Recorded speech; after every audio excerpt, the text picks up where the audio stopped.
You're listening to the Visionary Lifestyle Podcast, the show that's dedicated to raising consciousness and empowering you to activate your highest potential. I'm your host, Magda Freedom Rod.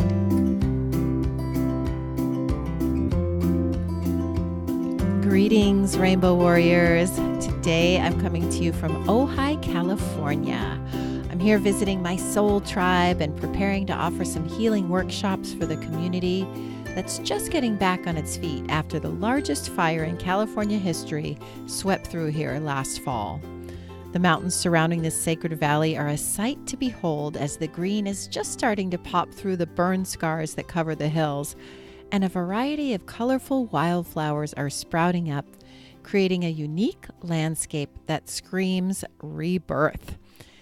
It's been a blessed homecoming seeing everyone who survived the trauma of the fires. Some of the best hugs ever are happening here now, and my heart is so full. I'm sorry about the lapse in publishing a show, but it was beyond my control because, well, my computer died in Indonesia. You may have seen my Facebook Live video talking about it. When I thought it was just the battery, well, it turned out it was the motherboard, dang it. It took me over 60 hours to get back to California. And then I went to immediately moving out of my place I've lived in for 20 years, sorting through all my possessions, and looking for a new computer all at the same time while fighting some serious jet lag. So now I'm on the other side of all that. Thank the goddess. And yeah, you heard me right. I just let my place in Los Angeles go. A huge chapter of my life is coming to a close here on this trip. I've given away or sold almost everything I've owned, including my car, you guys. So I'm now an official yomad, free to roam the world with a lot less weight. Releasing the old to make space for the new feels so deeply like the right choice for me. I'm embracing the thrill and mystery of world travel and freeing myself up to accept aligned opportunities as they arise. If you've been finding value in the show and can spare a few dollars, your donations are always appreciated. And I've set up a special fund to support the unexpected purchase of my new laptop. So now on to today's show. Our guest today is Cristina Urioste. Cristina's appreciation for organic, seasonal, and locally grown food began while living on a beautiful farm in the Blue Ridge Mountains of Virginia, where she learned organic gardening techniques and grew her own fruits and vegetables. Participating so fully with the cycles of nature served as a profound epiphany in her understanding of the human relationship with food. It was also during that time that she began studying Ayurveda, an ancient holistic life way from India, at the Wise Earth School of Ayurveda. There, Sri Swamini Mayatitananda carefully taught her about grace, wholeness, and sadhana in the kitchen, and reminded her that food is medicine. Ultimately, in 1999, she became chef of the Wise Earth School, preparing food for Swamini Mayatitananda herself, as well as doctors, health practitioners, healers, yoga teachers, and spiritual seekers. Since then, Cristina has been cooking and teaching others how to prepare wholesome, delicious meals at wellness retreat centers, yoga centers, summer camps, private homes, fundraising events, movie sets, and more. Cristina lives in Venice, California, where she continues to garden and prepare organic delights with constant love and joy. You can typically find her at one or more of the outstanding farmers markets on the west side with a canvas bag full of organic goodies for that week's menu. She caters events and prepares food in private homes. She also teaches kitchen wisdom, holistic traditions for sustainable wellness classes, both privately and in small groups. Her brand name is Rasa Foods. Rasa is a Sanskrit word that means divine nectar. It also means the sap, the juice, the essence, or vitality in a substance. Rasa Foods is delectable, salubrious cooking that takes pride in creating meals fortified with the nourishing essence and vitality of life. Cristina is also the creator and curator of The Learning Kitchen, a stage at the Lightning in a Bottle Festival in California that's grown to over 30,000 attendees. I met Cristina 4 years ago when she invited me to present at The Learning Kitchen. And this year will be my 4th year presenting there. So if you're in California, please do come and join us, and don't miss my Yoga Starts in the Kitchen workshop. The stage is packed all weekend with workshops sharing super creative ideas and much needed knowledge about food. It is not to be missed. Make sure to check out the show notes for links to Cristina's work as well as her kitchery recipe that she mentioned during the show. These can all be found at visionary-lifestyle.com/podcast.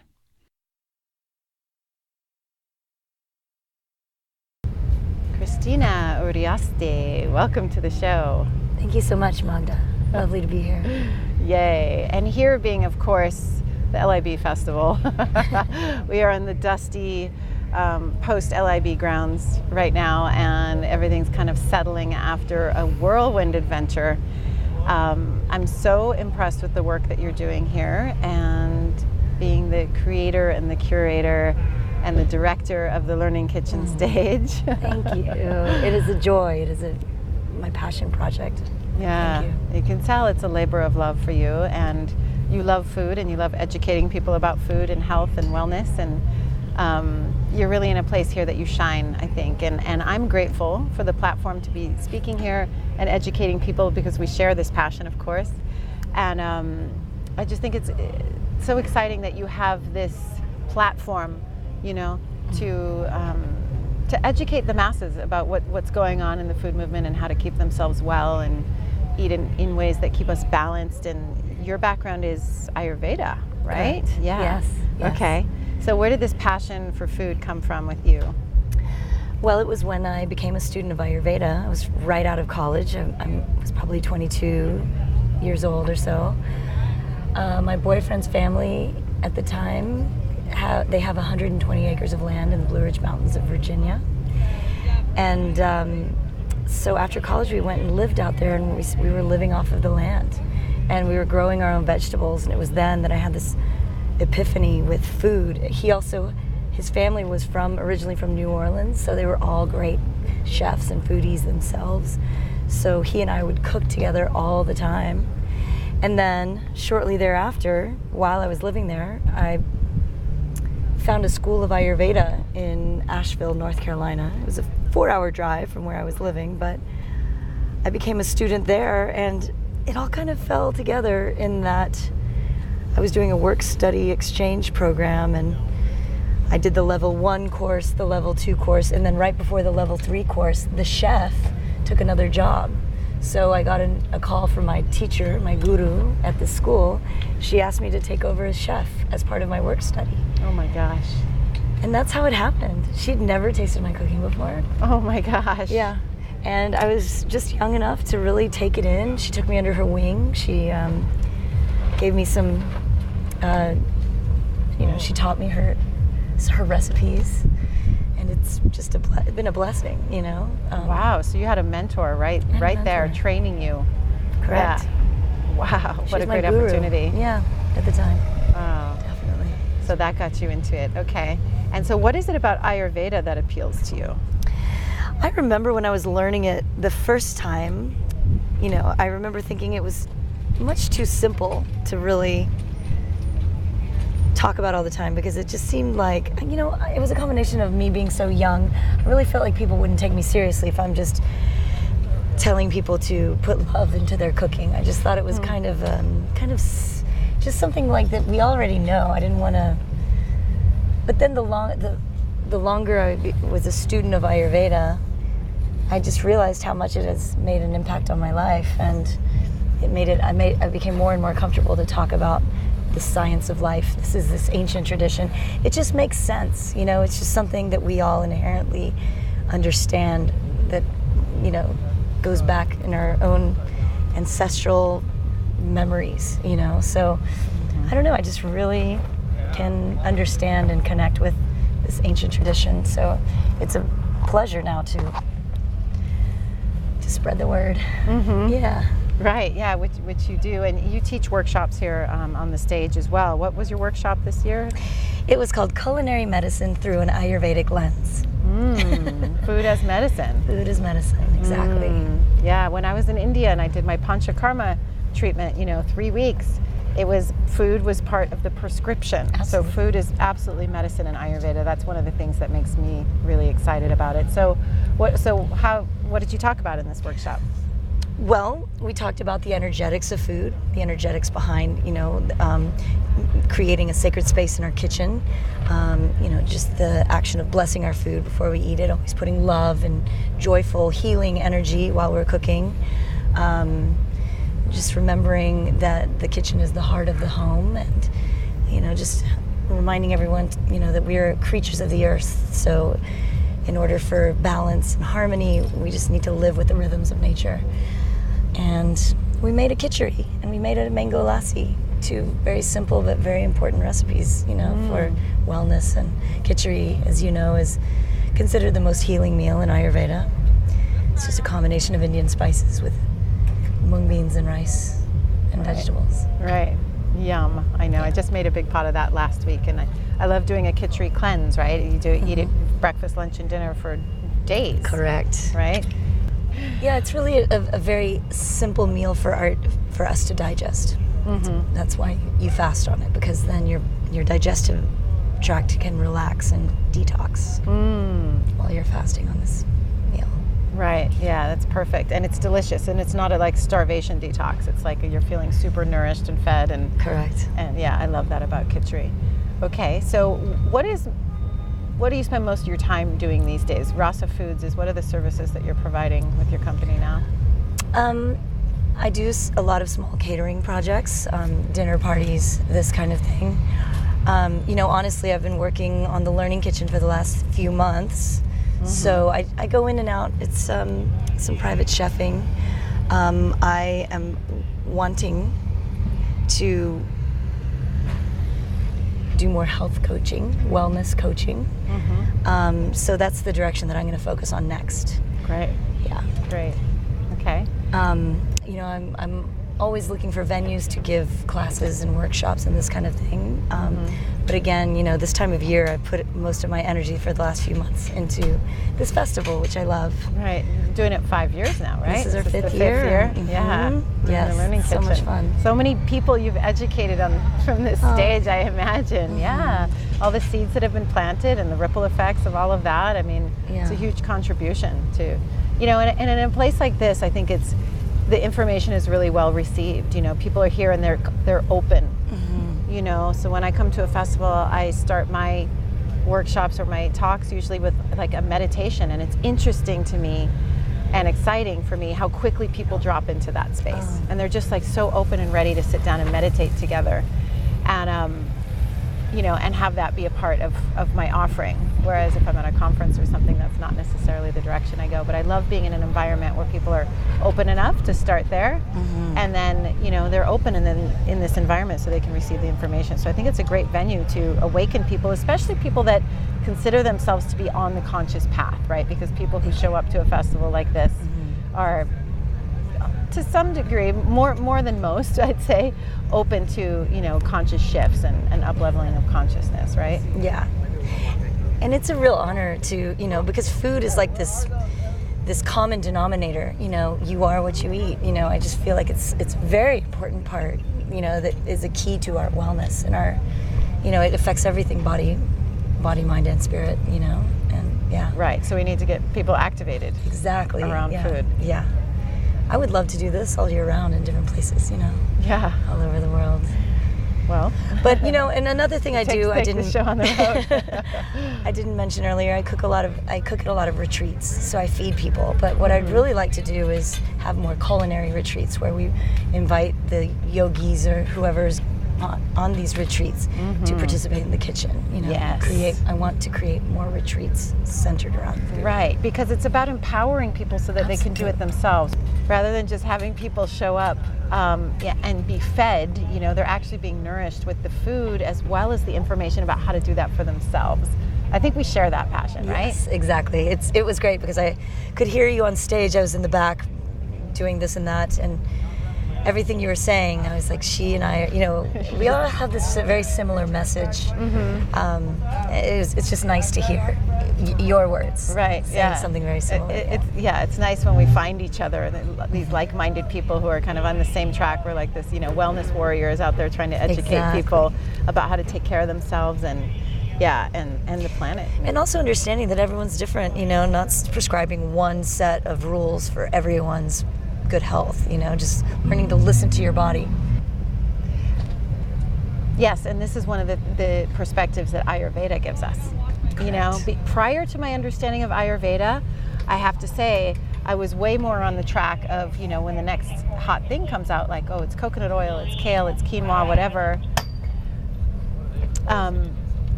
We're backstage, guys, so there's a lot of breaking down and voices and things going on around us, so just know that we're just backstage at a festival, and it's just like you're at LAB with us here right now, so we're going to keep this in. But that's the perspective that Ayurveda brings. It's just how individual we all are and how we all have our specific body type, our own dosha, and then even within that we have different imbalances. So this is the beauty of Ayurveda, is it's such a customized approach, right? Correct. Yeah, the science of life through, it's just very particular and personalized. It's one of the things I really enjoy. Absolutely. Yeah. And it also encourages people to put their health in their own hands. They're not at the mercy of this pharmaceutical or whatever. It's really helping you understand this relationship that we have with the environment and the earth and with food, and how, like, when you do eat something that was made with good quality ingredients and with a lot of good intentions, how nourishing you really feel after you eat it. I was really happy. I got a question during my workshop.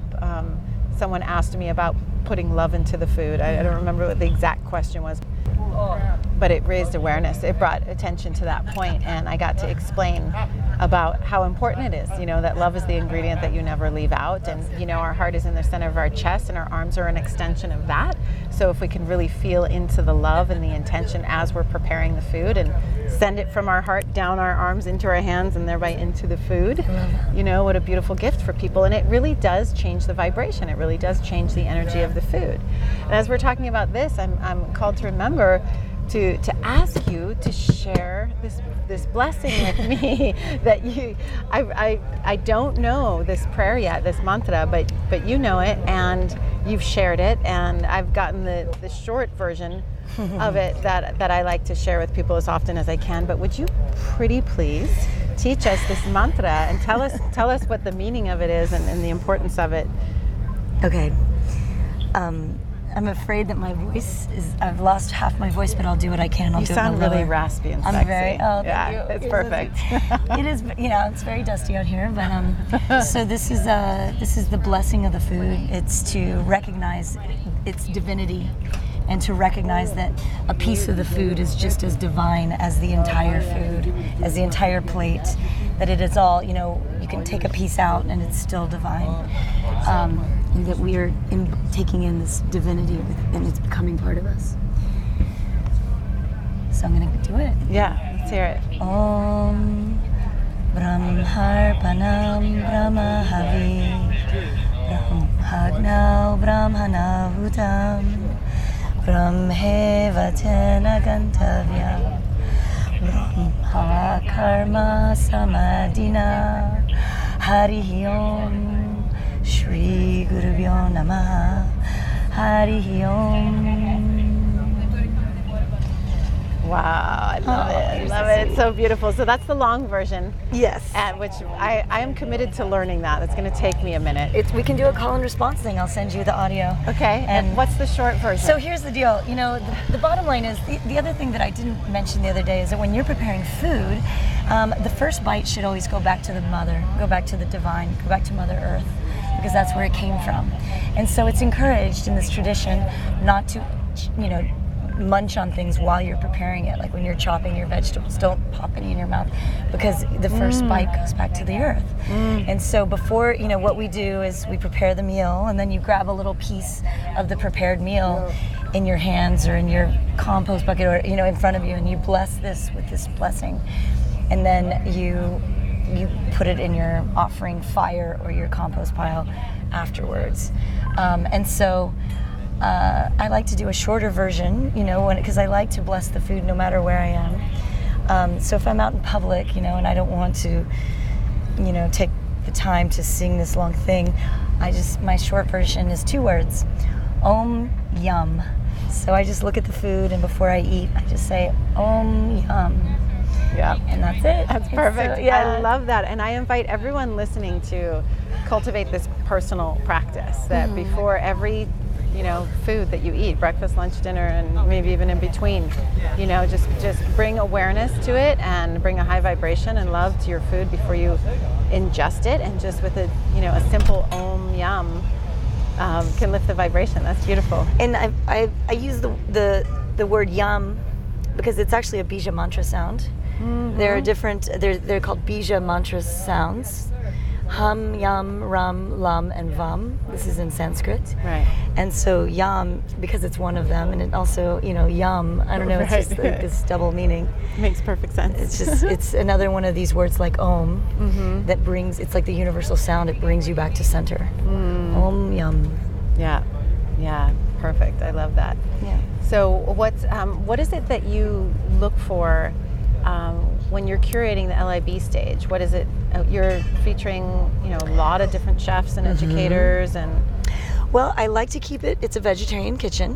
I'm not 100% vegetarian at all, but I really want to give the attendees the opportunity, the festival attendees, the opportunity for them to learn how to take care of themselves in a plant-based way.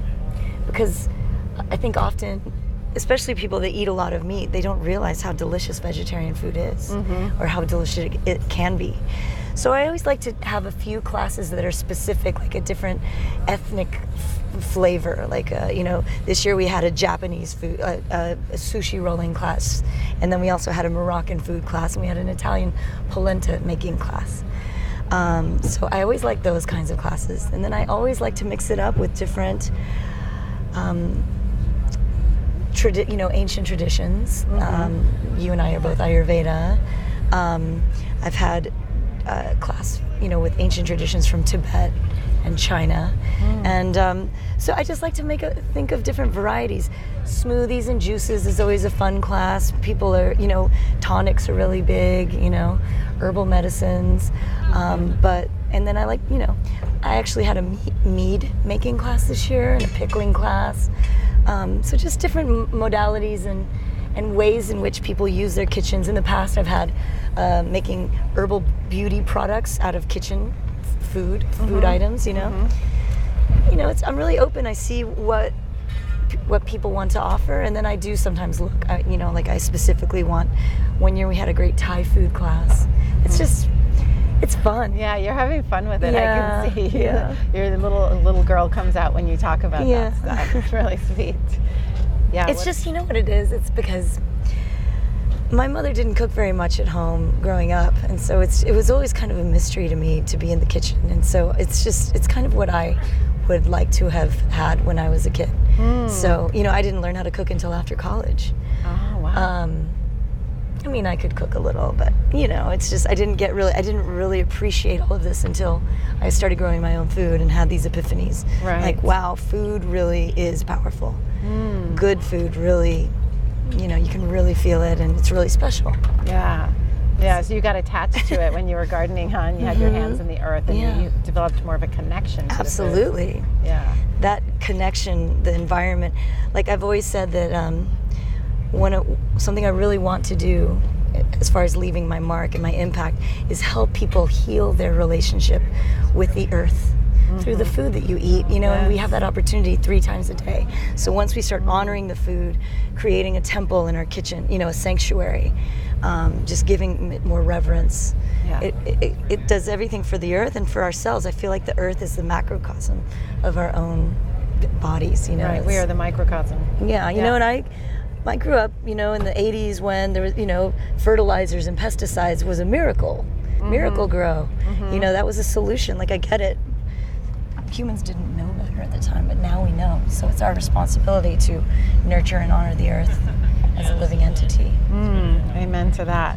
Thank you so much for your time, sister. I know you've got a lot of other places to be, but I'm glad that we got to carve out some of your time and make space for this. I really appreciate you sticking around and waiting on me because I am busy, but this really means a lot to me. It really means a lot to me. I really do appreciate this. I want to just talk about food. I know. That's why I had to start the podcast, because I just want to have these conversations all day long. And I think that other people can really benefit from, hearing us have conversations about our passion for food, and hopefully, sparking a seed of passion, in other people, right? Yes. Yeah. Thank you, darling. Namaste. Namaste. Yay. Today's episode is brought to you by the Conscious Eating 101 e-course. This is a 6-week online course aimed at empowering you to make food choices that are in alignment with your values. The program is based on ahimsa, also known as non-harm, and helps you make every bite that you take an expression of love, self-love, animal love, and planet love. The course offers 15 lessons and 20 nutritious and delicious recipes, and is offered over 6 weeks that you can do at your own pace. It includes lessons like plant-based nutrition, protein, dairy alternatives, the story on sugar, GMOs, label reading, and many more. If you're looking to increase your health and happiness, balance your weight, reduce your footprint on the planet, and align your food choices with your values, or are interested in being part of the solution to huge world problems like climate change, rainforest destruction, and world hunger, then this is the course for you. If this speaks to you, please check out consciouseating101.com today. Thanks so much for answering the call to be here today. I'm so glad you're part of our tribe of activated rainbow warriors. If you found the show in any way empowering or inspiring, I would be so grateful if you would share the show on social media or with friends and family that you think would benefit from these conversations. And also, rate and review the show in iTunes. This is really the very best way to help support the show and help us get noticed by others who are looking for the sort of content that we're sharing. Now, notice there are no outside ads playing here. That's because the show is supported by you, the listener. You can become a patron of the show with a small monthly donation by checking out the perks on our Patreon page at patreon.com/visionary lifestyle and signing up there. There's also a one-time donation button on the podcast page of the website if that suits you better. And just so you know, your donations help to cover the necessary out-of-pocket monthly expenses to produce the show, and will also help us grow so we can inspire and educate even more people. And hey tribe, I'd love to hear from you. Visit me at visionary-lifestyle.com and please tell me your comments and questions. I really look forward to connecting with you. I love you. Namaste.